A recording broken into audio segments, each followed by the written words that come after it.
ಪ್ರಿಯ ವೀಕ್ಷಕರೇ, ಪೀಪಲ್ ಟಿವಿಯ ಮತ್ತೊಂದು ಪಾಡ್ಕಾಸ್ಟ್ಗೆ ತಮಗೆಲ್ಲ ಸ್ವಾಗತ. ಇವತ್ತು ನಮ್ಮ ಜೊತೆಗಿದ್ದಾರೆ ಮನ್ಸೂರೆ ಅವರು 3 ರಾಷ್ಟ್ರೀಯ ಪ್ರಶಸ್ತಿಗಳನ್ನು ಚಲನಚಿತ್ರರಂಗದಲ್ಲಿ 3 ರಾಷ್ಟ್ರೀಯ ಪ್ರಶಸ್ತಿಗಳನ್ನು ನಮ್ಮೆಲ್ಲರಿಗೆ ಕನ್ನಡಿಗರಿಗೆ ತಂದುಕೊಟ್ಟಿದ್ದಾರೆ. ಅವರ ಬದುಕಿನ ಜರ್ನಿಯನ್ನು ಇವತ್ತಿನ ಪಾಡ್ಕಾಸ್ಟ್ನಲ್ಲಿ ತಿಳಿಯುತ್ತಾ ಹೋಗೋಣ. ನಮಸ್ಕಾರ ಸರ್. ನಮಸ್ಕಾರ ಸರ್, ನೀವೊಬ್ಬರು ನನಗೆ ಗೊತ್ತಿರೋ ಹಾಗೆ ಒಬ್ಬ ಪೇಂಟರ್. ನೀವು ಎಲ್ಲೋ ಇಟ್ಕೊಂಡು ಇದು ಜಾತ್ರೆಗಳಿಗೆ ಬ್ಯಾನರ್ಗಳನ್ನ ಬರಿತಾ ಇದ್ದವರು, ಕಲಾವಿದರು. ಯಾಕೆ ಸಿನಿಮಾ ಹುಚ್ಚು ಬಂತು? ಸಿನಿಮಾ ಕ್ಷೇತ್ರಕ್ಕೆ ಯಾಕೆ ಬಂದ್ರಿ? ಮತ್ತು ಅದಕ್ಕೂ ಮೊದಲು ನಿಮ್ಮ ಬಾಲ್ಯದಲ್ಲೆಲ್ಲ ನೀವು ಸಿನಿಮಾಗಳನ್ನು ಹೇಗೆ ನೋಡ್ತಿದ್ದೆ? ಸಿನಿಮಾಗಳಲ್ಲಿ 3 ನೋಡ್ತಾ ಇದ್ರಾ? ಅದು ಹೇಗೆ, ಯಾವಾಗ ಫಸ್ಟ್ ಸಿನಿಮಾ ನೋಡಿದ್ದು ಯಾವುದು? ಅದೇನಾರ ನೆನಪಿಸ್ಕೋಬೋದಾ? ಫಸ್ಟ್ ಸಿನಿಮಾ ನೋಡಿದ್ದು may be LKG UKG. LKG UKG. ಅಂದರೆ ನಮ್ಮ ಮನೆ, ನಾನಿದ್ದಿದ್ದು ಊರು, ಅಲ್ಲಿ ಸಿನಿಮಾ ಊರು ಒಂಚೂರು ಹಾಗೆ ಪರಿಚಯ ಮಾಡ್ಕೊಂಬಿಡಿ. ತುಂಬ ಡೀಟೇಲ್ ಆಗಿ ಹೇಳಬೇಕು ಅಂತಂದರೆ, ನಮ್ಮದು ಸ್ವಂತ ಊರು ಕೋಲಾರ ಜಿಲ್ಲೆ ಮುಳಬಾಲ್ ತಾಲೂಕು ನಂಗ್ಲಿ ಹತ್ರ ವೆಂಕಟಾಪುರ ಅಂತ ಒಂದು ಸಣ್ಣ ಹಳ್ಳಿ. ಬಟ್ ನಾನು ಹುಟ್ಟಿದ್ದು ಮಂಡ್ಯ ಡಿಸ್ಟಿಕ್ಟು ಮದ್ದೂರು, ಅಲ್ಲಿ ಬೆಸಗರಳ್ಳಿ ಹತ್ರ ಶಿವಾರ್ಗುಡ್ಡ ವಿದ್ಯಾಪೀಠ ಅಂತ ಒಂದಿದೆ. ಅಪ್ಪ ಅಲ್ಲಿ ಕೆಲಸ ಮಾಡ್ತಾಯಿದ್ರು, ನಾನು ಅಲ್ಲಿ ಹುಟ್ಟಿದ್ದು. ಅಲ್ಲಿ 1 ವರ್ಷ ಇದ್ದು 84 ನಾವು ಚಿಂತಾಮಣಿಗೆ ಶಿಫ್ಟ್ ಆಗ್ತೀವಿ. ಅಪ್ಪ ಅಲ್ಲಿ ಟ್ರಾನ್ಸ್ಫರ್ ಆಗುತ್ತೆ. ಸೊ ಚಿಂತಾಮಣಿಯಲ್ಲಿ ನಾವು 93ವರೆಗೂ ಚಿಂತಾಮಣಿಯಲ್ಲಿ ಇದ್ದಿದ್ದು. ಆಮೇಲೆ 94ಗೆ ನಾನು ವೆಂಕಟಾಪುರ ಸ್ವಂತ ಹಳ್ಳಿಗೆ ಬಂದಿದ್ದು. ಸೊ ನಾವು ಎಲ್ಲೋದ್ರೂ ಅಲ್ಲಿ ಸಿನಿಮಾ ಹುಚ್ಚು ನನಗೆ ಬಂದಿರೋದೇ ನಮ್ಮ ಅಪ್ಪನಿಂದ. ನಮ್ಮಪ್ಪ ತುಂಬ ಎಕ್ಸ್ಟ್ರೀಮಾಗಿ ಸಿನಿಮಾ ನೋಡೋರು. ಅವ್ರದ್ದು ಚಿಕ್ಕ ವಯಸ್ಸಲ್ಲಿ ಎಂತೆಂಥ ಸಾಹಸಗಳಿದೆ ಅಂತಂದರೆ, ನಮ್ಮ ಹಳ್ಳಿ ವೆಂಕಟಾಪುರದಿಂದ ಸಂಜೆ 6 ಗಂಟೆಗೆ ಸೈಕಲ್ ಎತ್ಕೊಂಡು ಆಂಧ್ರ ಪಾಲಮ್ನೀರು ಪುಂಗ್ನೂರು ಅಲ್ಲಿಗೆ ರಾತ್ರಿ ಹೋಗಿ, ಯಾಕಂದರೆ ನಮ್ಮ ದೊಡ್ಡಪ್ಪನ ಗೊತ್ತಾದರೆ ಹೊಡಿತಾರೆ ಅಂತೇಳಿ ಅವ್ರು ಹೈಸ್ಕೂಲ್ ಲೆವೆಲಲ್ಲಿ ರಾತ್ರಿ ಸೈಕಲ್ ಎತ್ಕೊಂಡು ರಾತ್ರಿ ಸೈಕಲ್ ತುಳ್ಕೊಂಡು 20 ಕಿಲೋಮೀಟ್ರ್ ಪುಂಗ್ನೂರು ಅಂತ ಅಲ್ಲಿಗೆ ಹೋಗಿ ಪಿಕ್ಚರ್ ನೋಡಿಕೊಂಡು ಬೆಳಗ್ಗೆ ಅಷ್ಟೊತ್ತಿಗೆ ವಾಪಸ್ ಬಂದು ಅವ್ರ ಪಾಡ್ಗೆ ಅವ್ರು ಕೆಲಸ ಮಾಡ್ಕೊಂಡಿರೋರು. ಆ ಥರ ನಮ್ಮ ಅಪ್ಪನ ಸಿನಿಮಾ ಹುಚ್ಚು. ಅವ್ರದ್ದು ಸಿಕ್ಕಾಪಟ್ಟೆ ಸಾಹಸಗಳಿದೆ. ಅದ್ರ ಮುಂದೆ ನಾನು ಸ್ವಲ್ಪ ಕಡಿಮೆನೆ. ಸೊ ಹಾಗಾಗಿ ನಮ್ಮ ಅಪ್ಪನಿಂದ ನನಗೆ ಸಿನಿಮಾ ನೋಡೋ ಹುಚ್ಚು ಬಂದಿದ್ದು. ಅವರು ಬೆಸಗರಳ್ಳಿ ವಿದ್ಯಾಪೀಠದಲ್ಲಿ ಕೆಲಸ ಮಾಡೋವಾಗ ಅಲ್ಲಿ ಡೈರಿಗೆ ಹಾಲು ಹಾಕೋಕ್ಕೆ ಸಂಜೆ ಹೋಗೋರು. ಹೋದರೆ ಬೆಸಗರಳ್ಳಿ ಬಸ್ ಸ್ಟಾಪಲ್ಲಿ ಒಂದು ಟೆಂಟ್ ಇತ್ತು. ಅದು ಅವರು ದುಡ್ಡಿರ್ತಾ ಇರಲಿಲ್ಲ. ಸೊ ಇಂಟರ್ವಲ್ ಬಿಡೋವರೆಗೂ ವೆಯ್ಟ್ ಮಾಡೋರು ಬಸ್ ಸ್ಟಾಪಲ್ಲಿ. ಅದೊಂದು ಟೆಂಟು. ಇಂಟ್ರೋಲ್ ಬಿಟ್ಟಾಗ ಎಲ್ಲ ಆಚೆ ಬಂದರೆ ಅವ್ರ ಜೊತೆ ಹೋಗ್ಬಿಟ್ಟು ಸೆಕೆಂಡ್ ಹಾಫ್ ಮಾತ್ರ ಸಿನಿಮಾ ನೋಡ್ಕೊಂಬರೋರು. ಇದು ನಮ್ಮ ಅಪ್ಪನ ಸಿನಿಮಾ ಹುಚ್ಚು. ಸೊ ಹಾಗಾಗಿ ನಮಗೆ ಅದು ಬಳುವಳಿಯಾಗಿ ಸಿನಿಮಾ ನೋಡೋ ಹುಚ್ಚು ಅಲ್ಲಿಂದನೇ ಬಂತು. ನಾನು ಚಿಕ್ಕ ವಯಸ್ಸಲ್ಲಿ ಮೇ ಬಿ ನಾನು 1ನೇ ಕ್ಲಾಸಲ್ಲಿದ್ದಾಗಲೇ ನಮ್ಮ ಮನೆಗೆ ಟಿ ವಿ ಬಂತು. So black and white T V ಒನಿಡೋದು. ಸೊ ಆ ಟಿ ವಿಯಲ್ಲಿ ನಮಗೆ ಅಲ್ಲಿಂದನೇ ಸಿನಿಮಾ ನೋಡೋ ಹುಚ್ಚು ಸ್ಟಾರ್ಟ್ ಆಯಿತು. ಸೀರಿಯಲ್ಲು, ಸಿನಿಮಾ ಜೊತೆಗೆ ಸಂಡೇಗೆ ಒಂದು ಸಲ ಸಿನಿಮಾ ಬರ್ತಿತ್ತು. ಹೌದೌದು, ಸಾಟರ್ಡೆ ಸಂಡೇ 2 ಸಲ ಸಿನಿಮಾ ಬರೋದು. ಮೊದಲು ಶನಿವಾರ ಕನ್ನಡ ಸಿನಿಮಾ ಹಾಕೋರು, ಭಾನುವಾರ ಹಿಂದಿ ಸಿನಿಮಾ ಹಾಕೋರು. ಆಮೇಲೆ ಅದು ಚೇಂಜ್ ಆಯಿತು. ಹಿಂದಿ ಸಿನಿಮಾ ಶನಿವಾರಕ್ಕೆ ಬಂತು, ಭಾನುವಾರಕ್ಕೆ ಕನ್ನಡ ಸಿನಿಮಾ ಶಿಫ್ಟ್ ಆಯಿತು. ಅದಾದಮೇಲೆ ಶುಕ್ರವಾರನೂ ಸಿನಿಮಾ ಹಾಕೋಕ್ಕೆ ಸ್ಟಾರ್ಟ್ ಮಾಡಿದ್ರು. ಮೇ ಬಿ 92, 93 ಅನಿಸುತ್ತೆ. ಆಮೇಲೆ ಶುಕ್ರವಾರ ರಾತ್ರಿ ಸಿನಿಮಾ ಹಾಕೋಕ್ಕೆ ಶುರು ಮಾಡಿದ್ರು. ಶನಿವಾರ ಸಂಜೆ ಇದ್ದಿದ್ದ ಸಿನಿಮಾನ ಶನಿವಾರ ರಾತ್ರಿಗೆ ಹಾಕಿದ್ರು. ಭಾನುವಾರದ ಹೊತ್ತು ಮಧ್ಯಾಹ್ನದ ಹೊತ್ತು ಈ ನ್ಯಾಷನಲ್ ಅವಾರ್ಡು ಪನೋರಮಾ ಬಂದಿರೋ ಸಿನಿಮಾಗಳನ್ನ ಭಾನುವಾರ ಮಧ್ಯಾಹ್ನದ ಹೊತ್ತು ಹಾಕೋದು, ಸಂಜೆ ಕನ್ನಡ ಸಿನಿಮಾ ಬರೋದು. ಈ ಥರದ್ದು ಕನ್ನಡ ಸಿನಿಮಾ, ಹಿಂದಿ ಸಿನಿಮಾ ನೋಡೋದು ಅಲ್ಲಿ ಅಭ್ಯಾಸ ಆಯಿತು. ಅದ್ರ ಜೊತೆಗೆ ನಾವು ಅಲ್ಲಿ ಚಿಂತಾಮಣಿಯಲ್ಲಿ ಏನಿಗ್ದಲ್ಲ ವಿದ್ಯಾಪೀಠ ಅಂತ. ಸೊ ಅಲ್ಲಿ ಅಪ್ಪ ಅಲ್ಲಿದ್ದಾಗ ಟಿ ವಿ ಇರ್ತಾಯಿದ್ದಲ್ಲ, ಸುತ್ತಮುತ್ತ ಹಳ್ಳಿಯಲ್ಲಿ ಯಾರಾದರೂ ಸಿನಿಮಾಗಳು ನೋಡಬೇಕು ಅಂದರೆ ಅವ್ರು ಚಿಂತಾಮಣಿಯಿಂದ VCP ಕ್ಯಾಸೆಟ್ಗಳು ತರೋರು. ನಮ್ಮ ಮನೆಯಿಂದ ಟಿ ವಿ ತೊಗೊಂಡೋಗೋರು. ಟಿ ವಿ ತೊಗೊಂಡೋಗಿ ಅಲ್ಲಿ ಅವ್ರ ಊರುಗಳಲ್ಲಿ ಸಿನಿಮಾ ತೋರಿಸ್ಬಿಟ್ಟು ಬೆಳಗ್ಗೆ ಒಂದು 3 ಗಂಟೆಗೆ ಟಿ ವಿನ ವಾಪಸ್ ತಂದು ನಮ್ಗೆ ಕೊಡೋರು. ಏನು ಸ್ಪೆಷಲ್ ದಿನಗಳು ಮಾತ್ರನಾ ಅಥವಾ ಹೇಗೆ? ಅಲ್ಲಲ್ಲ, ಅಲ್ಲಿ ಹೇಗೆ ಅಂತಂದರೆ ಸ್ಪೆಷಲ್ ದಿನಗಳು, ಏನಾದ್ರು ಹಬ್ಬ ಏನಾದ್ರು ಇದ್ರೂ ತೊಗೊಂಡೋಗೋರು. ಇಲ್ಲ ಅಂತಂದರೆ ಆ ಊರುಗಳಲ್ಲಿ ಏನಿತ್ತು ಅಂತಂದರೆ ಈ 50 ಪೈಸೆ ₹1 ಇಡೀ ರಾತ್ರಿ ಸಿನಿಮಾ ನೋಡೋ ಅಭ್ಯಾಸ ಟಿ ವಿಯಲ್ಲಿ. ಅಂದರೆ ಊರುಗಳಲ್ಲಿ ಟಿ ವಿ ಇಟ್ಬಿಟ್ಟು ಯಾರಾದರೂ ಒಬ್ರು ಏನು ಮಾಡ್ತಾಯಿದ್ರು, VCP ತರೋರು ಕ್ಯಾಸೆಟ್ಗಳು ತಂದು ಅಲ್ಲಿ ಸಿನಿಮಾ ನೋಡ್ಬೇಕಾದ್ರೆ ₹1 ತೊಗೊಂಡು ಅವ್ರಿಗೆ ರಾತ್ರಿ ಎಲ್ಲ ಒಂದು 3ರಿಂದ 4 ಸಿನಿಮಾ ತೋರಿಸೋರು. ಓಕೆ, ₹1 ₹1. ನಿಮ್ಮ ಮನೇನೆ, ನಿಮ್ಮ ಟಿವಿನೇ? ಅವಾಗೆಲ್ಲ ಥಿಯೇಟ್ರಲ್ಲೇ ನಿಮಗೆ ₹3, ₹5 ಟಿಕೆಟ್. ನಿಮ್ಮ ಮನೆ ಟಿವಿನೇ ಥಿಯೇಟ್ರು? ಅದೇ ಸ್ಕ್ರೀನ್ ಅದು. ಓಕೆ, ಅವತ್ತಿಗೆ ಅದೇ LED ಪ್ರೊಜೆಕ್ಷನು ಎಲ್ಲನೂ. ಸೊ ಆ ಟಿ ವಿ ತೊಗೊಂಡು 3 ಗಂಟೆಗೆ ನಮಗೆ ವಾಪಸ್ ಟಿ ವಿ ಜೊತೆಗೆ VCP ಕ್ಯಾಸೆಟ್ಗಳು ತಂದು ಇಟ್ಬಿಟ್ಟು ಹೋಗೋರು. ನಾವು 3 ಗಂಟೆಗೆ ಎದ್ದು ಅಲ್ಲಿಂದ 8 ಗಂಟೆ ಒಳಗಡೆ ಒಂದು 2 ಸಿನಿಮಾ ನೋಡ್ಕೊತಾ ಇದ್ವಿ ಓ ಬೆಳಗ್ಗೆ ಅಷ್ಟೊತ್ತಿಗೆ. ಈ ಥರದ್ದು ನಮ್ಮ ಸಿನಿಮಾ ಹುಚ್ಚು. ಹಾಂ ಹಾಂ ಹಾಂ ಹಾಂ ಸೊ ಅಲ್ಲಿಂದ ಏನು ಅಂತಾರೆ, ನಮ್ಮಪ್ಪ ನಮ್ಮಮ್ಮ ನಾವೆಲ್ಲ ಚಿಂತಾಮಣಿಯಿಂದ ಊರಿಗೆ ಮುಳುಬಾಗಿಲಿಗೆ ಹಬ್ಬಕ್ಕೆ ಏನಾದರೂ ಬರಬೇಕು ಅಂದರೆ ಬರೋವಾಗ ಚಿಂತಾಮಣಿಲಿ ಒಂದು ಸಿನಿಮಾ ನೋಡಿಕೊಂಡು ಊರಿಗೆ ಬರೋದು. ಬೆಳಗ್ಗೆ ಹೊರಟ್ರೆ ಚಿಂತಾಮಣಿಗೆ ಬಂದು ಅಲ್ಲಿ SLN ಅಂಜನಿ ಥಿಯೇಟ್ರ್ ಅಂತ ಇದೆ, ಆದರ್ಶ್ ಅಂತ ಒಂದು ಥಿಯೇಟ್ರ್ ಇರಬೇಕು. ಸೊ ಅಲ್ಲೊಂದು ಸಿನಿಮಾ ನೋಡಿಕೊಂಡು ಆಮೇಲೆ ಊರಿಗೆ ಬರೋದು. ಎಷ್ಟೊತ್ತಾದ್ರೂ ಆಗಲಿ ಫಸ್ಟಲ್ಲಿ ಒಂದು ಸಿನಿಮಾ ನೋಡ್ಬಿಟ್ಟು ಬರಬೇಕು. ಮತ್ತು ವಾಪಸ್ ಹೋಗೋವಾಗ ಮುಳುಬಾಗಿಲು ಇಲ್ಲ ಚಿಂತಾಮಣಿ ಇಲ್ಲೊಂದು ಸಿನಿಮಾ ನೋಡ್ಕೊಂಡು ಮತ್ತೆ ವಾಪಸ್ ಹೋಗೋದು. ಸೊ ಡಿಫಾಲ್ಟ್ ಸಿನಿಮಾ ಅನ್ನೋದು ನಮ್ಗೆ ಈ ಥರದ ಡಿಫಾಲ್ಟಾಗೆ ಉಳ್ಕೊಂಡ್ಬಿಟ್ಟಿದ್ದು. ನೀವು ಗಡಿ ಭಾಗದಲ್ಲಿ ಇರೋದ್ರಿಂದ ಅಂದರೆ ಯಾವುದು ತೆಲುಗು ಜಾಸ್ತಿನ ಕನ್ನಡ? ಅಂದರೆ ನಾವು ಕನ್ನಡ ಸಿನಿಮಾ ನೋಡ್ತಾಯಿದ್ರು ಟಿ ವಿಯಲ್ಲಿ. ಓಕೆ. ಚಿಂತಾಮಣಿಯಲ್ಲಿ ಕನ್ನಡ ಸಿನಿಮಾ ಹಾಕೋರು. ಅಂಜನಿ ಥಿಯೇಟ್ರಲ್ಲಿ ಜಾಸ್ತಿ ಕನ್ನಡ ಸಿನಿಮಾ ಹಾಕೋರು. ನನಗೆ ನೆನಪಿದ್ದಂಗೆ ನಾನು ಅಂದರೆ ಅದಕ್ಕೆ ಮೊದಲು ಯಾವ ಸಿನಿಮಾ ಅಪ್ಪ ಅಮ್ಮನ ಜೊತೆ ನೋಡಿದ ಗೊತ್ತಿಲ್ಲ. ನನಗೆ ನೆನಪು ಬಂದ ಮೇಲೆ ನೋಡಿದ ಸಿನಿಮಾ ಹೃದಯ ಆಡಿತು, ಅಂಬರೀಷ್ ಅವ್ರದ್ದು. ಸದ್ಯಕ್ಕೆ ನೆನಪು ನನಗೆ ನೆನಪಿರೋ ಅಂತ ಥಿಯೇಟ್ರಲ್ಲಿ ನೋಡಿದಂಥ ಕನ್ನಡ ಸಿನಿಮಾ. Okay okay. ಅದಕ್ಕೆ ಮುಂಚೆ ನೋಡಿರ್ತೀನಿ ಗೊತ್ತಿಲ್ಲ, ಬಟ್ ನನಗೆ ನೆನಪಿರೋ ಅಂಥದ್ದು ಹೃದಯ ಆಡಿತು ಅಂಬರೀಷ್ ಅವ್ರದ್ದು, ಏನೋ ಚಿಂತಾಮಣಿಯಲ್ಲಿ. ಅದಾದಮೇಲೆ ಮುಳುಬಾಗ್ಲಲ್ಲಿ ಸಿನಿಮಾಗಳು ನೋಡಿರೋದು ಅಂತಂದರೆ ಈ ನವಂಬರ್ 1 ಮೊದಲು ಕರ್ನಾಟಕದ ಒಂದು ರೂಲ್ಸ್ ಇತ್ತು. ನವಂಬರ್ 1ನೇ ತಾರೀಕಿಂದ 1 ವಾರ ಕಂಪಲ್ಸರಿ ಕನ್ನಡ ಸಿನಿಮಾಗಳನ್ನ ಕರ್ನಾಟಕದ ಎಲ್ಲ ಕಡೆ ಹಾಕಬೇಕು, ಬೇರೆ ಯಾವ ಭಾಷೆನೂ ಸಿನಿಮಾ ಹಾಕಂಗಿಲ್ಲ ಅಂತ. ಸೊ ಆ ಟೈಮಲ್ಲಿ ನಮ್ಮ ಮುಳುಬಾಗ್ಲಲ್ಲಿ 4 ಥಿಯೇಟ್ರ್ ಇತ್ತು. ಓಕೆ, ಸಂಗಮ್ಮು, ನಟರಾಜ, ಜಯಲಕ್ಷ್ಮಿ, ರಾಧಿಕಾ ಅಂತ. ಸೊ ನಮ್ಗೆ ಅದೊಂಥರ 4 ಸಬ್ಜೆಕ್ಟ್ ಇದ್ದಂಗೆ. ಸೊ ಅಲ್ಲಿ 4 ಥಿಯೇಟ್ರಲ್ಲಿ 4 ಸಿನಿಮಾ ಹಾಕಿದ್ರೆ ಆ 4 ಥಿಯೇಟ್ರಲ್ಲಿ 4 ಸಿನಿಮಾ ನೋಡ್ತಾ ಇದ್ವಿ. ಸೊ ಕನ್ನಡ ಸಿನಿಮಾಗಳು ನೋಡೋದು ಆ ಥರ. ಅದು ಬಿಟ್ಟರೆ ಮನೆಯಲ್ಲಿ ಚಂದನ, ಅಂದರೆ ಆವಾಗ ಚಂದನ ಏನಿಲ್ಲ, ದೂರದರ್ಶನ ಕನ್ನಡ. ಸೊ ಅದ್ರಲ್ಲಿ ಬರೋಂಥ ಎಲ್ಲ ಕನ್ನಡ ಸಿನಿಮಾಗಳು ನೋಡ್ತಾ ಇದ್ವಿ. ಅದು ಬಿಟ್ಟರೆ ಅಪರೂಪಕ್ಕೆ ಯಾವಾಗಾದ್ರೂ ನಮಗೆ ಇದು VCP ತಂದುಬಿಟ್ಟು ಕನ್ನಡ ಸಿನಿಮಾ, ರವಿಚಂದ್ರನ್ ಅವ್ರ ಸಿನಿಮಾಗಳು, ಆ ಥರ ಸಿನಿಮಾಗಳನ್ನ VCP ಕ್ಯಾಸೆಟ್ಗಳು ತಂದು ಸಿನಿಮಾ ನೋಡೋ ಅಭ್ಯಾಸನೂ ಇತ್ತು. ಅದಲ್ದಿರ ನಮ್ಮ ಮುಳುಬಾಗಲು ಬಂದಮೇಲೆ ನನ್ನ ಸಿನಿಮಾ ನೋಡೋ ಹುಚ್ಚು ಸ್ವಲ್ಪ ಜಾಸ್ತಿನೇ ಆಗೋಯ್ತು. ಯಾಕಂತಂದರೆ ನಮ್ಮೂರು ಬಾರ್ಡ್ರಿಗೆ ಎಕ್ಸಾಕ್ಟ್ ಒಂದು 2 ಕಿಲೋಮೀಟ್ರ್ ದೂರದಲ್ಲಿದೆ. ಬಾರ್ಡ್ರಲ್ಲಿ ಒಂದು ಟೆಂಟ್ ಇತ್ತು. ಅಲ್ಲಿ ಟಿಕೆಟ್ ₹1, ₹2, ₹3. ಬಟ್ ಆ ಟೆಂಟ್ ಇದ್ದಿದ್ದು ಆ ಬಾರ್ಡ್ರಿಗೆ ಎಕ್ಸಾಕ್ಟಾಗಿ ಆ ಕಡೆಗೆ, ಆಂಧ್ರಗೆ. ಸೊ ಅಲ್ಲಿ ಕರ್ನಾಟಕದ ಟ್ಯಾಕ್ಸ್ಗಳು ಕಮ್ಮಿ ಇದ್ದಿದ್ರು, ಇನ್ನೂ ಟಿಕೆಟ್ ರೇಟ್ ಕಮ್ಮಿ ಇತ್ತಲ್ಲಿ. ಅದು ನಮ್ಮ ನಂಗ್ಲಿ ಅವ್ರದ್ದೇ ಇದ್ದಿದ್ದು ಅದು. ಓಕೆ, ನಮ್ಗೆ ಅದು ಹೊಲದಲ್ಲಿ ನಡ್ಕೊಂಡೋದ್ರೆ ಟೆಂಟ್ ಸಿಗೋದು. ಸೊ ಯಾವಾಗಾದ್ರೂ ಸಂಡೇ ಅಂತಂದರೆ ನಡ್ಕೊಂಡು ಹೋದ್ರೆ ಅಲ್ಲಿ ಹೋಗಿ ಸಿನಿಮಾ ನೋಡ್ಕೊಂಡು ಬರ್ತಾಯಿದ್ವಿ. ಅದು ಬಿಟ್ಟರೆ ಅಲ್ಲಿ ಯಾರಾದ್ರು ಸ್ವಲ್ಪ ಎಜುಕೇಷ್ನಲ್ ಸಿನಿಮಾಗಳು ಬಂದರೆ ಅಲ್ಲಿ ಹಾಕ್ಬಿಟ್ಟು ನಮ್ಮ ಸ್ಕೂಲಿಂದ ಕರ್ಕೊಂಡೋಗೋರು. ನೀವು ಈಗ ಈ ಸಿನಿಮಾಗಳು ನೋಡ್ತಿದ್ರಲ್ಲ, ಅವಾಗ ಏನು ಅಂದರೆ ಏನು ತಲೆ ಸುಮ್ಮನೆ ಕತೆ ಅರ್ಥ ಮಾಡ್ಕೋಬೇಕು, ಕತೆ ಜೊತೆ ಜೀವಿಸಬೇಕನ್ನೋ ಉದ್ದೇಶ ಅಷ್ಟೇ. ನೀವೇನೋ ಡೈರೆಕ್ಟ್ ಚಾನ್ಸೇ ಇಲ್ಲ. ಸಿನಿಮಾ ಡೈರೆಕ್ಷನ್ನು, ಸಿನಿಮಾ ಇಂಡಸ್ಟ್ರಿಗೆ ಕಾಲಿಡ್ತೀನಿ, ಈ ಕಲ್ಚರು, ಇದ್ರದ್ದು ಒಂದು ಯಾವುದೇ ರೀತಿಯ ಕನಸು ಇರಲಿಲ್ಲ. ಸಿನಿಮಾ ನೋಡಬೇಕು, ಖುಷಿ ಆಗಬೇಕು, ಬರಬೇಕು, ನೋಡ್ಕೊ ಬಂದ್ಮೇಲೆ ಒಂದು 10 ಜನಕ್ಕೆ ಅದು ಅದನ್ನು ಕತೆ ಹೇಳ್ಬೇಕು. ಹಂಗಿತ್ತು ಗೊತ್ತಾ ಅಂತ ಕತೆ ಹೇಳೋ ಮಜಾನೇ ಬೇರೆ ಅಲ್ಲ. ನಮ್ದೇ ಇಮ್ಯಾಜಿನೇಷನ್ ಮಾಡ್ಕೊಂಡು ಅಲ್ಲಿ ₹1 ಏನು ನೋಡಿರ್ತೀವಲ್ಲ, ಅದ್ರದ್ದು ₹10 ಕತೆ ಇಲ್ಲ ಹೇಳ್ತಾ ಇದ್ವಿ. ಸ್ವಲ್ಪ ಎಕ್ಸ್ಟ್ರಾ ಎಲ್ಲ ಸೇರಿಸ್ಬಿಟ್ಟು ಕತೆ ಹೇಳುವಾಗ ಹಸು ಮೀಸಕ್ಕೆ ಹೋದಾಗೆಲ್ಲ ಕೂತ್ಕೊಂಡು ಅಲ್ಲೊಂದು ಸ್ವಲ್ಪ ಒಂದಷ್ಟು ಕತೆ ಹೇಳ್ತಾ ಇದ್ವಿ. ಸೊ ಯಾರು ಸಿನಿಮಾ ನೋಡಿಲ್ವೋ ಅವ್ರಿಗೆ ನಾವು ಕತೆ ಹೇಳೋದ್ರಲ್ಲಿ ನಾವು ಅಲ್ಲೊಂಥರ ಸೆಲೆಬ್ರಿಟಿಗಳ ಥರ ಇರ್ತಾ ಇದ್ವಿ. ಒಂದು 10 ಜನ ನಾವೆಲ್ಲ ಹುಡುಗರೆಲ್ಲ ಹಸು ಮೀಸಕ್ಕೆ ಹೋದ್ರೆ ಯಾರು ಫಸ್ಟ್ ಸಿನಿಮಾ ನೋಡ್ಕೊಂಡ್ ಬರ್ತಾರೋ ಅವನೊಂಥರ ಸೆಲೆಬ್ರಿಟಿ ಇದ್ದಂಗೆ, ಉಳಿದವ್ರು ಸಿನಿಮಾ ನೋಡೋವರೆಗೂ ನಾವು ಕೂತ್ಕೊಂಡು ಉಳಿದವ್ರಿಗೆಲ್ಲ ಕತೆ ಹೇಳೋದು. ಏನಾಯ್ತು ಗೊತ್ತಾ, ಇವಾಗ ಈ ಸ್ಪಾಯ್ಲರ್ಸ್ ಅಂತ ಎಲ್ಲ ನಾವು ಫೇಸ್ಬುಕ್ಕಲ್ಲಿ, ನಾನು ನಮ್ಮ ಫ್ರೆಂಡ್ ಜೊತೆ ಎಲ್ಲ ಜಗಳ ಆಡ್ತೀನಿ, ಕ್ಲೈಮ್ಯಾಕ್ಸ್ ಏನಾಗುತ್ತೆ ಹೇಳ್ಬೇಡ, ಕತೆ ರಿವೀಲ್ ಮಾಡಬೇಡ ಅಂತ ಜಗಳ ಮಾಡ್ತಾ ಇರ್ತೀವಿ. ಬಟ್ ಆ ಟೈಮಲ್ಲಿ ಇಡೀ ಸಿನಿಮಾ ಕತೆ ಹೇಳ್ತಾ ಇದ್ವಿ, ಆರು ಸಿನಿಮಾ ನೋಡ್ತಾ ಇದ್ರು.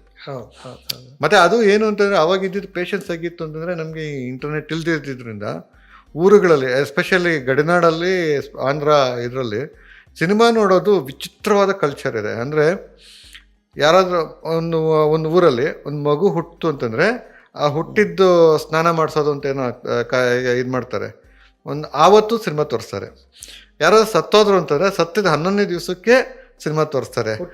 ಒಂದು ಹಬ್ಬ ಸಿನಿಮಾ ತೋರಿಸು, ಜಾತ್ರೆ ಸಿನಿಮಾ ತೋರಿಸು, ಒಟ್ಟು ಏನೇ ಇದ್ರೂ ಆಂಧ್ರಗಿಂತ ಸ್ವಲ್ಪ ಕಡಿಮೆ. ಏನು ಅಂತಂದರೆ ಇಲ್ಲಿ ಈ ಏನು ಬಿತ್ತನೆ ಮಾಡಿದಾಗ, ಕಟಾವು ಮಾಡಿದಾಗ ಅಲ್ಲಿ ಸಿನಿಮಾ ತೋರಿಸೋದು ಇರ್ತಾ ಇರಲಿಲ್ಲ, ಈ ಥರದಕ್ಕೆಲ್ಲ. ಬಟ್ ಆಂಧ್ರದಲ್ಲಿ ಸ್ವಲ್ಪ ಜಾಸ್ತಿ. ಅಲ್ಲಿ ಬಿತ್ತನೆ ಮಾಡಿದ್ರೆ ಸಿನಿಮಾ ತೋರಿಸ್ಬೇಕು. ಅಂದರೆ ನಿಮಗೆ ಕೂಲಿ ಜೊತೆಗೆ ಅವ್ರಿಗೆ ಥಿಯೇಟ್ರಿಗೆ ಹೋಗೋದಕ್ಕೆ ಕಾಸು ಕೊಡಬೇಕು. ಓಕೆ, ಸಿನಿಮಾಗೆ ಕಂಪಲ್ಸರಿ. ಮತ್ತು ಕಟಾವು ಮಾಡಿದ್ರೆ ಆ ಕಟಾವು ಮಾಡಿದ್ಮೇಲೆ ಅದೆಲ್ಲ ಮುಗಿದ ಮೇಲೆ ಅದ್ರದ್ದು ಕೂಲಿ ಜೊತೆಗೆ ಸಿನಿಮಾ ಹೋಗೋದಕ್ಕೆ ಕಾಸು ಕೊಡಬೇಕು. ಹಾಂ ಹಾಂ ಹಾಂ ಆಯಿತಾ. ಸೊ ಎಕ್ಸ್ಟ್ರೀಮ್ ಸಿನಿಮಾ ನೋಡೋವಂಥ ಎನ್ವಿರಾನ್ಮೆಂಟ್ ನಾನು ಸುತ್ತಮುತ್ತ ಬೆಳೆದಿದ್ದು. ಸೊ ಹಂಗಾಗಿ ಸಿನಿಮಾ ನೋಡೋ ಪೇಷನ್ಸು ನನಗೆ ಅಲ್ಲಿ ಸಿಕ್ಕಾಪಟ್ಟೆ ಇತ್ತು. ಊರುಗಳಲ್ಲಿ ಈ ಥರ ಏನಾದರೂ ಸಿನಿಮಾ ಹಾಕಿದ್ರೆ ಸಂಜೆ 7 ಗಂಟೆಗೆ ಊಟ ಮಾಡ್ಕೊಂಡು ಹೋಗಿ ಕೂತ್ಕೊಂಡ್ರೆ ಬೆಳಗ್ಗೆ 4 ಗಂಟೆವರೆಗೂ ನಾನು ಸ್ಟಾಪ್ ನೋಡಿರೋ ಸಿನಿಮಾಗಳೇ. ಅಲ್ಲೇನು ಹೊಸ ಸಿನಿಮಾ ಅಂತ ಏನಿರಲ್ಲ, ಯಾವಾಗಲೂ ಅಪರೂಪಕ್ಕೆ ಒಂದೊಂದು ಹೊಸ ಕ್ಯಾಸೆಟ್ ಬರೋದು. ಉಳಿದಿದ್ದಂದ್ರೆ ನೋಡಿರೋ ಸಿನಿಮಾಗಳನ್ನ ಎಷ್ಟು ಸಲ ನೋಡ್ತಾ ಇದ್ವಿ. ರಾತ್ರಿ ಎಲ್ಲ ಅದು ಏನು ಕೂತ್ಕೊಂಡ್ಬಿಟ್ಟು ಕತ್ಲಲ್ಲಿ ಅದೊಂದು ಟಿ ವಿ ಇಟ್ಬಿಡೋರು. ಆ ಟಿ ವಿಯಲ್ಲಿ ಬರೋ ಸೌಂಡಲ್ಲೇ ಇವತ್ತೆಲ್ಲ ನಮ್ಮದು ಡಾಲ್ಬಿ ಗಿಲ್ಬಿ 5.1 ಅಂತ ಹೇಳ್ತೀವಿ. ಅವತ್ತಿಗೆ ಏನೂ ಇಲ್ಲ, ಟಿ ವಿಯಲ್ಲಿ ಬರೋ ಸೌಂಡಲ್ಲೇ. ಇನ್ನು ಕೆಲವ್ರು ಏನು ಮಾಡ್ತಾರೆ, ಎಕ್ಸ್ಟ್ರಾ ಸ್ಪೀಕರ್ ಎಲ್ಲ ಹಾಕ್ಬಿಡೋರು. ನಾವು ಪ್ರೈಮರಿಲಿ ಇದ್ದಾಗ ರೇಡಿಯೋದಲ್ಲಿ ಕತೆ ಬರ್ತಿತ್ತು, ಸಿನಿಮಾ ಬರೋದು. ಇದಲ್ದಿರ ಅವನು ಕೇಳ್ತಾ ಇದ್ದ ಭಾನುವಾರದತ್ತು ಬರೋದು. ಭಾನುವಾರದತ್ತು ಇಡೀ ಸಿನಿಮಾನ ಆಡಿಯೋದಲ್ಲಿ ಬರೋದು. ಹೌದು, ನಮ್ಮನೇಲಿ ಕ್ಯಾಸೆಟ್ಗಳು ಇತ್ತು, 1-2-3 ಕ್ಯಾಸೆಟ್ ಇತ್ತು ಅನ್ಸುತ್ತೆ. ಅದ್ರ ಜೊತೆಗೆ ರೇಡಿಯೋದಲ್ಲಿ ಆ ಕಥೆಗಳು ಕೇಳ್ತಾ ಇದ್ವಿ. ಅಂದ್ರೆ ಸಿನಿಮಾ ಅನ್ನೋದು ಚಿಕ್ಕ ವಯಸ್ಸಿಂದನೂ ಸಿಕ್ಕಾಪಟ್ಟೆ. ಬಟ್ ಸಿನಿಮಾ ಡೈರೆಕ್ಟರ್ ಆಗಬೇಕು, ಸಿನಿಮಾ ಕೆಲಸ ಮಾಡಬೇಕು ಅನ್ನೋದು ಯಾವ ಗೊತ್ತಿರಲಿಲ್ಲ. ಇವೆಲ್ಲ ಶುರುವಾಗಿದ್ದು ನಾನು PUC ಸೆಕೆಂಡ್ PUC ಫೇಲ್ ಆದೆ. ಅಂದರೆ PUC ಅದೇ ಮುಳುಬಾಗ್ಲಲ್ಲಿ PUCಗೆ ಹೋಗ್ತಾ ಇದ್ದೆ. ಸೊ ಅಲ್ಲಿ ಹೋದಾಗ ನಮ್ಮದು ಇದೇ ಕಾಲೇಜ್ ಹೋಗಿದ್ದಕ್ಕಿಂತ ಜಾಸ್ತಿ 4 ಸಬ್ಜೆಕ್ಟ್ ಇತ್ತಲ್ಲ, ರಾಧಿಕಾ, ನಟರಾಜ, ಜಯಲಕ್ಷ್ಮಿ, ಸಂಗಮ್ಮ. ಇಲ್ಲಿ ಪಿಕ್ಚರ್ ನೋಡ್ಕೊಂಡೆ ನಮ್ದು 2 ವರ್ಷ ಕಳೆದೋಯ್ತು. ಎಷ್ಟು ಸಬ್ಜೆಕ್ಟ್ ಫೇಲ್ ಆದ್ರಿ? 4 ಸಬ್ಜೆಕ್ಟ್ ಫೇಲ್ ಆಯ್ತು. PCMB 4 ನ್ಯಾಷನಲ್ ಅವಾರ್ಡ್ ತಗೊಂಡವರು. PUC 4 subject fail. PCMB PCMB ಇದು ಟೋಟಲ್ 4 ಸಬ್ಜೆಕ್ಟ್ದು ಟೋಟಲ್ ಮಾರ್ಕ್ಸು ನಂದೊಂದು 35 ದಾಟಿಲ್ಲ ಅಷ್ಟರ ಮಟ್ಟಿಗೆ. ಕನ್ನಡ ಇಂಗ್ಲೀಷ್ ಮಾತ್ರ ಪಾಸ್ ಆಯಿತು. ಅದಾದಮೇಲೆ ಅದನ್ನ ಬಿಟ್ಟು ನಾನು ಮತ್ತೆ ಡ್ರಾಯಿಂಗ್ಗೆ ಫಸ್ಟ್ ಇಯರ್ಗೆ KGF ಅಲ್ಲಿ ಸೇರಿಕೊಂಡೆ. ಸೆಕೆಂಡ್ ಇಯರ್ಗೆ ಬೆಂಗಳೂರು ಬಂದೆ. ಸೊ ಬೆಂಗಳೂರು ಬಂದಾಗ ಈ ಶೂಟಿಂಗ್ ಹುಚ್ಚು ಶುರು ಆಗೋದಕ್ಕೆ ಸೆಕೆಂಡ್ ಇಯರ್ ಬಂದಮೇಲೆ ನಾನು ಬಂದಿದ್ದೆ ಪೇಂಟಿಂಗ್ ಕಲಿಯೋದಕ್ಕೆ. ಸೊ ಚೇತನ್ ಕಾಲೇಜ್ ಅಂತ ಗಿರಿನಗರದಲ್ಲಿ ಒಂದು ಸಣ್ಣ ಕಾಲೇಜ್ ಇತ್ತು, ಈಗ ಕ್ಲೋಸ್ ಆಗಿದೆ. ಆ ಕಾಲೇಜಲ್ಲಿ ಕೂತ್ಕೊಂಡು ನಾವು ಪೇಂಟ್ ಮಾಡ್ತಾ ಇವಾಗ ಅಲ್ಲಿ ನಮ್ಮ ಪ್ರಿನ್ಸಿಪಲ್ ಚಂದ್ರಶೇಖರ್ ಅಂತಿದ್ರು. ಆಮೇಲೆ ನನ್ನ ಫ್ರೆಂಡ್ ಉಮಾಶಂಕರ್ ಅಂತ ನನ್ನ ಕ್ಲಾಸ್ಮೇಟು. ಇವರ ಜೊತೆಗೆ ನನ್ನ ಸೀನಿಯರ್ ಒಬ್ಬ ಇದ್ದ, ಹೆಸರು ಮರ್ತಿದ್ದೀನಿ. ಸೊ ಅವನು ಸಿನಿಮಾಗಳಿಗೆ ಪೇಂಟಿಂಗ್ ಎಲ್ಲ ಕೆಲಸ ಮಾಡೋರು. ಸೊ ಇವ್ರಿಗೆಲ್ಲರಿಗೂ ದುನಿಯಾ ಸೂರಿ ಅವರು senior. Okay okay okay okay ಅವ್ನು ನನ್ನ ಸೀನಿಯರ್ ಇದ್ದನಲ್ಲ, ಅವ್ನು ವಿಶ್ವ ಅಂತ. ಅವನು ಕಲಾಮಂದಿರದಲ್ಲಿ ಕಲ್ತಿದ್ದು. ಆ ಕಲಾಮಂದಿರದಲ್ಲಿ ಹನುಮಂತನಗರ ಕಲಾಮಂದಿರದಲ್ಲಿ ಅಲ್ಲಿ ಕಲಿತು 3rd ಇಯರ್ಗೇನೋ ನಮ್ಮ ಚೇತನ್ ಕಾಲೇಜ್ ಬಂದಿದ್ದ. ಬಟ್ ಅವನು ಸೂರ್ಯ ಅವ್ರ ಅಂಡರಲ್ಲಿ ಕೆಲಸ ಮಾಡ್ತಾಯಿದ್ದ. ಸೂರ್ಯ ಅವರು ಅವತ್ತಿಗೆ ಅಭಿನಯಿತ ರಂಗ, ಸಾಧನೆ ಸೀರಿಯಲ್ಗೆಲ್ಲ ಕೆಲಸ ಮಾಡಿ ಅವ್ರು ಆಲ್ರೆಡಿ ರಂಗ SLCಗೆಲ್ಲ ಕೆಲಸ ಮಾಡ್ತಾಯಿದ್ರು ಅನ್ಸುತ್ತೆ ಆ ಟೈಮಲ್ಲಿ. ನಾನು ಬಂದಾಗ ಮೇ ಬಿ ಇಯರ್ ಹಿಂದೆ ಮುಂದೆ. ಈಗ ಸೂರಿ ಸರ್ ಆಗಿರ್ಬೋದು, ನೀವಾಗಿರ್ಬೋದು, ಅಂದರೆ ಸಿನಿಮಾಗಳಿಗೆ ಪೋಸ್ಟ್ ಬರೀತಿದ್ರ?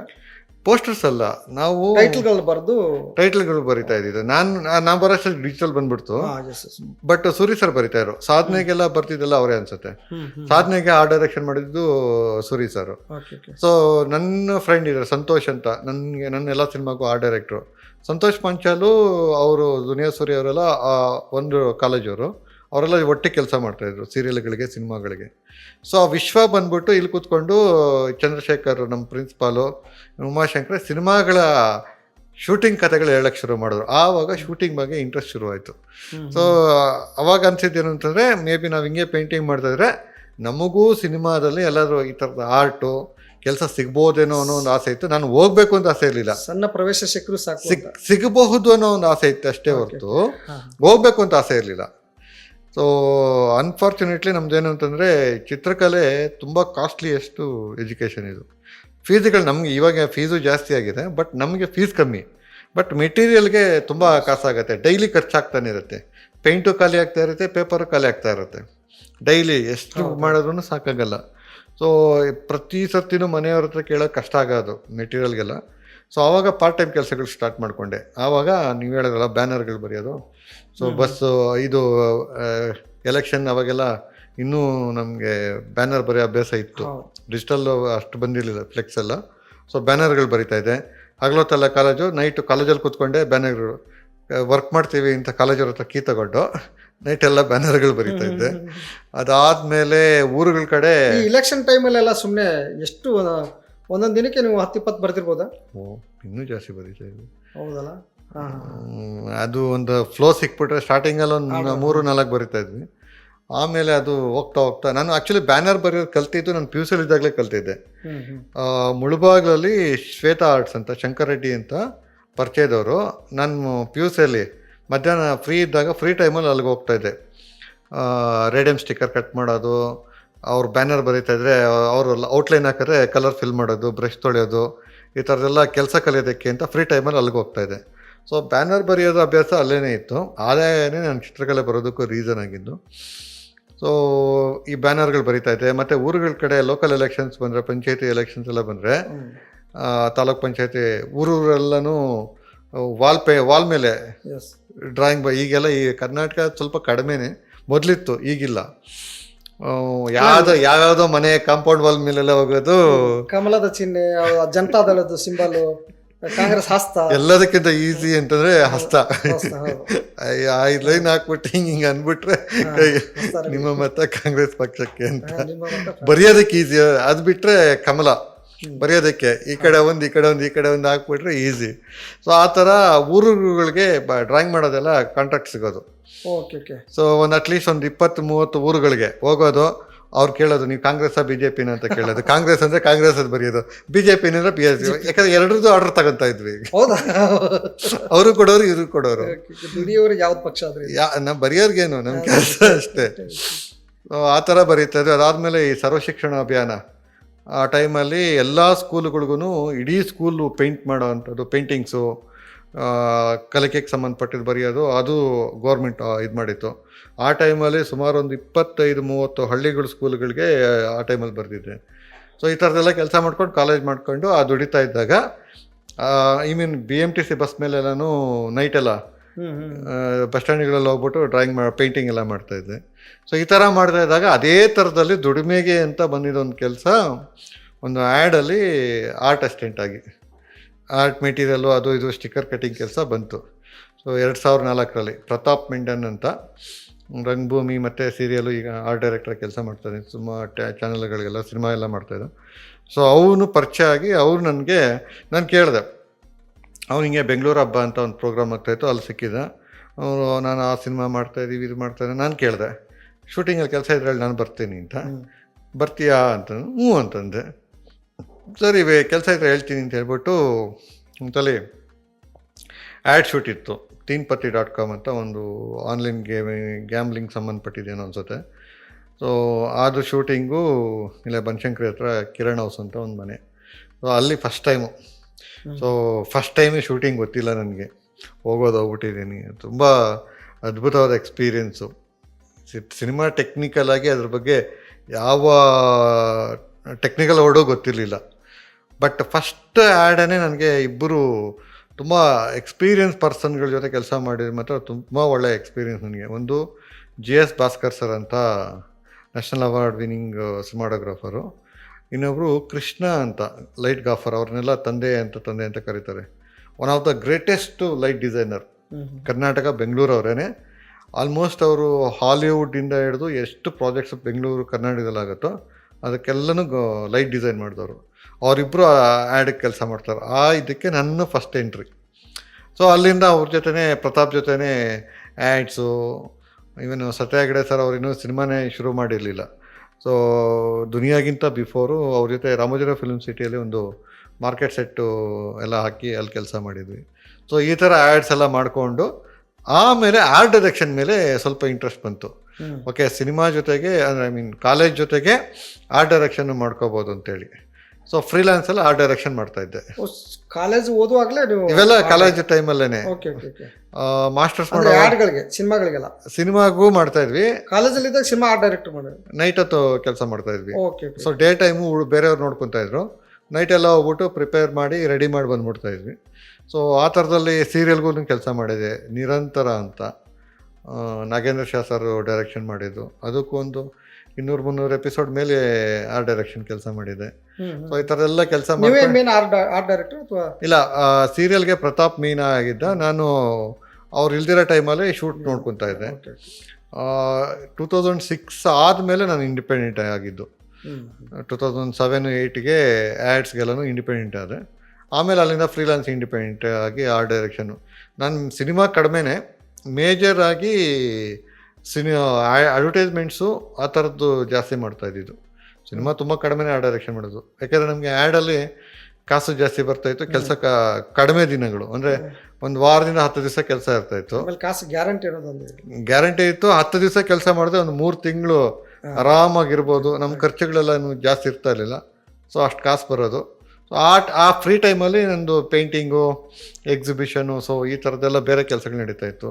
ರೈಟಿಂಗ್ ಮಾಡ್ತಾಯಿದ್ದೆ, ಪೇಪರ್ಗಳಿಗೆಲ್ಲನೂ ಪ್ರಜಾವಾಣಿ ಸುಮಾರು ಪತ್ರಿಕೆಗಳಿಗೆಲ್ಲ ಆರ್ಟಿಗೆ ಸಂಬಂಧಪಟ್ಟಿದ್ದು ಆರ್ಟಿಕಲ್ ಬರಿತಾ ಇದ್ದೆ. ಸೊ ಈ ಥರದ್ದೆಲ್ಲ ಮಲ್ಟಿಪಲ್ ಆಗಿ ಕೆಲಸ ನಡೀತಾ ಇತ್ತು.